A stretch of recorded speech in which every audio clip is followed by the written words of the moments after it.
નમસ્કાર ખેડૂત મિત્રો, આજના તમામ માર્કેટ યાર્ડમાં એરંડાના બજાર ભાવ શું રહ્યા છે તેના વિશે વાત કરીશું। પણ તે પહેલાં જો મિત્રો તમે ગુજરાતના તમામ માર્કેટ યાર્ડના બજાર ભાવ જાણવા માંગતા હોય તો અમારી એસએમ બજાર ભાવની ચેનલને સબસ્ક્રાઈબ કરી દેજો, જેથી તમને ગુજરાતના તમામ માર્કેટ યાર્ડના બજાર ભાવ મળતા રહે।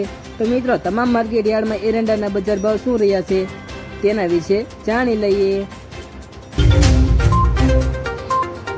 વિરમગામ 1194 થી 1197, જેતપુર 1100 થી 1177, ઈડર 1170 થી 1190, તાલોદ 1150 થી 1180, સમ્મી 1190 થી 1201, જામજોધપુર 1000 થી 1151, ભચાઉ 1195 થી 1203, પાટડી 1170 થી 1175, અમરેલી 970 થી 1157, દેગામ 1170 થી 1190, રખિયાલા 1160 થી 1170, વિસાવદર 1070 થી 1167। તો મિત્રો, આ હતા એરંડાના બજાર ભાવ। આવા ને આવા બજાર ભાવ જાણવા માટે બન્યા રહો અમારી એસએમ બજાર ભાવની ચેનલ પર।